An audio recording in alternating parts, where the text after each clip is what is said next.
Ils ont rêvé de liberté, mais pas de cette liberté symbolique, superficielle, qui fait plaisir aux puissances, non.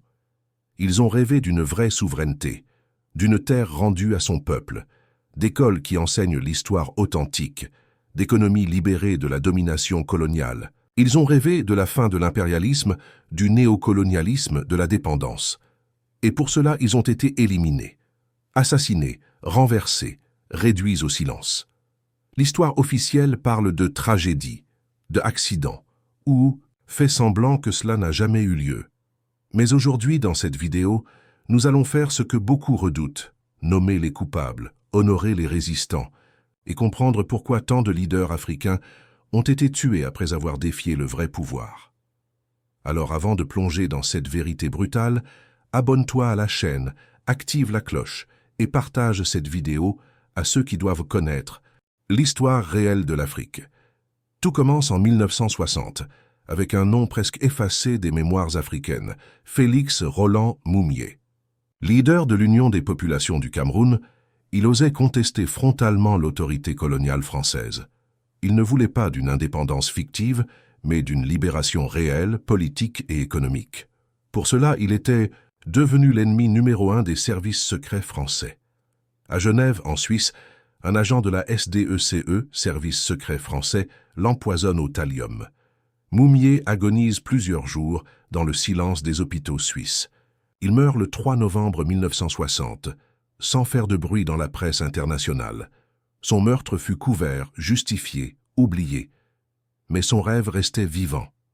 Quelques mois plus tard, en janvier 1961, c'est au tour du Congo de perdre l'un de ses plus grands fils. Patrice Lumumba, premier ministre du Congo indépendant, est capturé, battu, humilié, puis exécuté. Son corps est dissous dans l'acide, effacé. Officiellement, on parle de troubles ethniques. Mais la vérité est ailleurs. Derrière son assassinat, on retrouve la CIA, les services belges et des multinationales inquiètes. Pourquoi? Parce que Lumumba voulait nationaliser les richesses minières du Congo, sortir du piège économique postcolonial et offrir au peuple une vraie dignité. Il parlait un langage que l'Occident refusait d'entendre, celui de la souveraineté africaine. Le 13 janvier 1963, Sylvanus Olympio, président du Togo, est assassiné devant l'ambassade américaine. Ce qu'on lui reprochait, avoir voulu créer une monnaie indépendante, sortir du franc CFA et construire une économie togolaise souveraine. L'auteur du coup? Des soldats togolais formés par l'armée française. La version officielle parlait de coup d'État spontané, mais tout indiquait une opération bien plus large, destinée à tuer l'idée même d'indépendance, monétaire en Afrique francophone. En 1965, une autre figure tombe dans le silence, Mehdi Ben Barka. Cet intellectuel marocain, militant anti-impérialiste, s'apprêtait à organiser à La Havane une conférence révolutionnaire des peuples du Sud. Mais à Paris, il est kidnappé en plein jour, sous les yeux de la police. On ne retrouvera jamais son corps. Les services marocains, français et israéliens ont tous été liés à cette disparition. Ben Barka était dangereux, car il liait l'Afrique à l'Asie et à l'Amérique latine, à travers une vision radicalement décoloniale. Sa mort fut un message envoyé à tous les panafricanistes du monde. L'alliance Sud-Sud ne sera pas tolérée. Le 3 février 1969, c'est au tour de Eduardo Mondlane, leader de la Frelimo au Mozambique, d'être éliminé. Il reçoit une lettre piégée, envoyée par des agents liés à la PIDE, la police secrète du régime portugais. Mondlane voulait libérer son pays de la domination coloniale, mais aussi construire une nouvelle vision d'État africain, centrée sur la justice sociale. Il est tué dans une explosion en plein jour. Sa mort retarde la révolution, mais ne la stoppe pas. C'est un avertissement. Même à l'intérieur des mouvements de libération, les traîtres et les infiltrés sont là.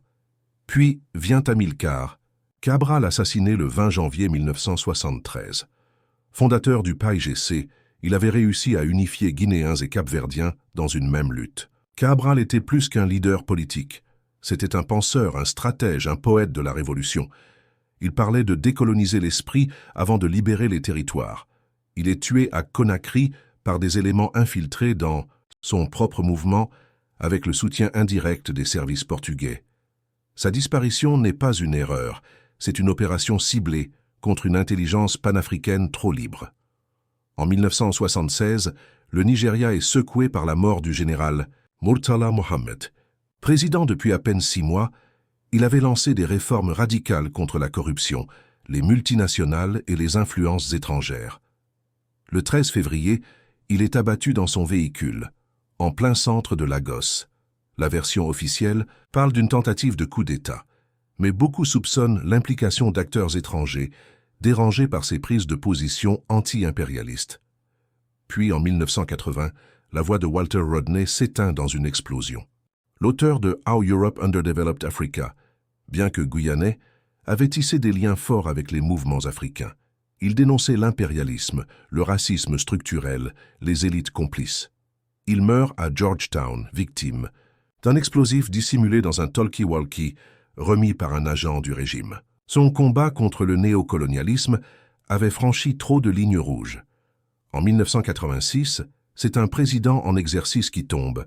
Samora Machel, dirigeant du Mozambique, meurt dans un crash d'avion suspect près de la frontière sud-africaine. Officiellement, c'est un accident. Mais des documents plus tard révélés suggèrent une opération de désinformation menée par les services secrets sud-africains soutenus par l'Occident. Machel soutenait les mouvements anti-apartheid, dénonçait le rôle des institutions financières internationales et rêvait d'une Afrique unie et indépendante.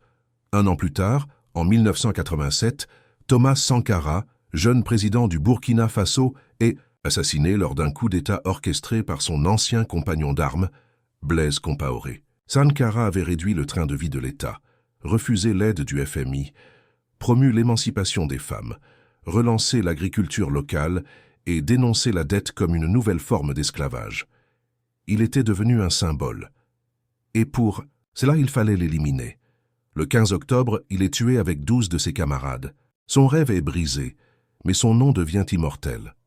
En 1993, Chris Hani, figure charismatique du Congrès national africain et du Parti communiste sud-africain, est assassiné devant chez lui.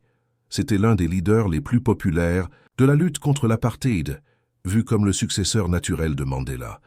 Son assassinat par un extrémiste blanc soutenu par l'extrême droite plonge le pays au bord du chaos. Il aura fallu l'appel au calme de Mandela lui-même pour éviter une guerre civile.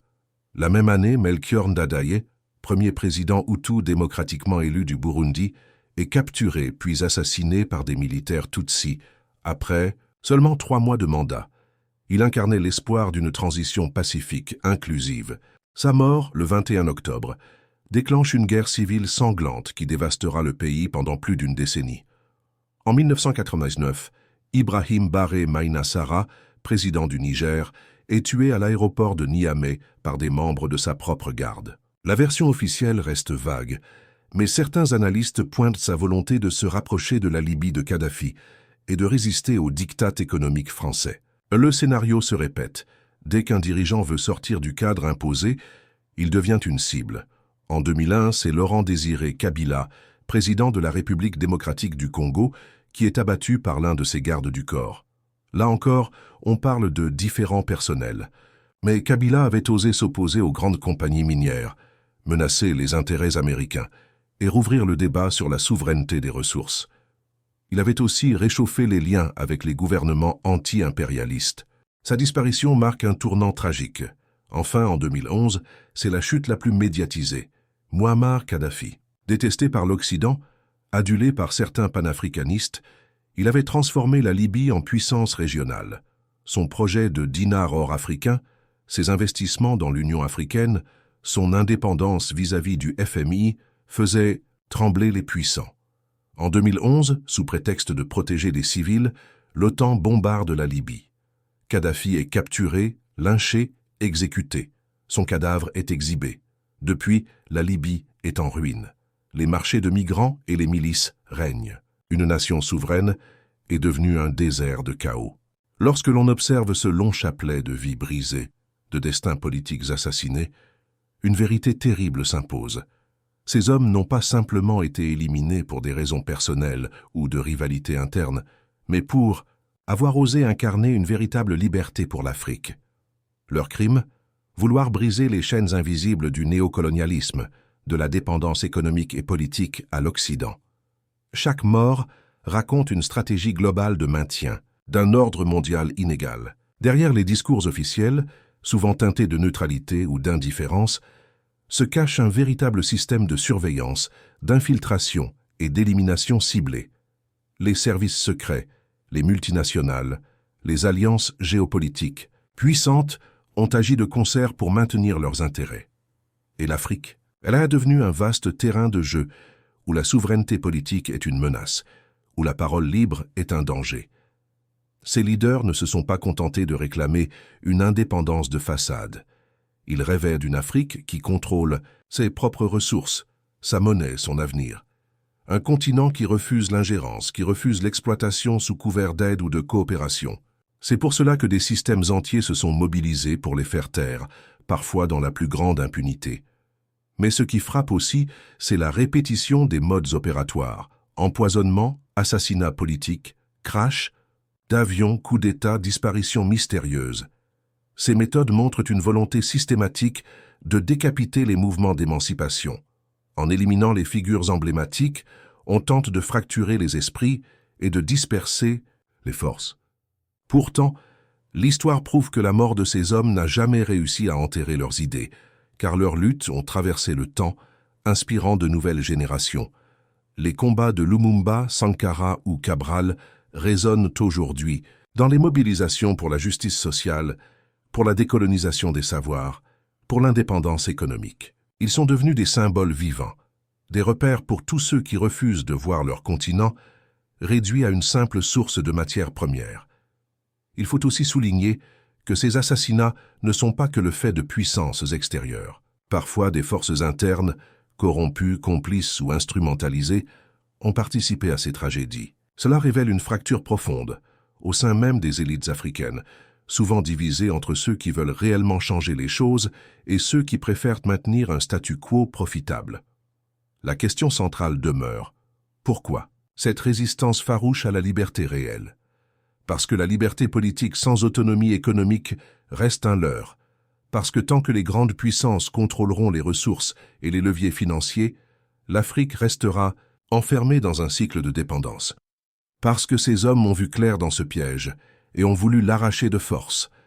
En réfléchissant à ces morts, à ces vies sacrifiées, on comprend que la lutte pour la liberté africaine est loin d'être achevée.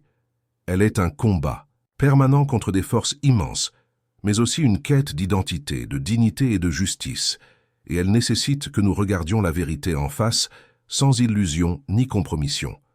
Ces 15 vies brisées sont bien plus que des histoires tragiques, ce sont des avertissements et des leçons gravées dans la mémoire collective de l'Afrique. Elles nous rappellent que la quête de liberté réelle, celle qui libère des chaînes visibles et invisibles, est une lutte de tous les instants, rude, dangereuse, mais nécessaire. Ces leaders ont payé de leur vie le prix de leur courage et de leur vision. Ignorer leur sacrifice, c'est trahir l'avenir.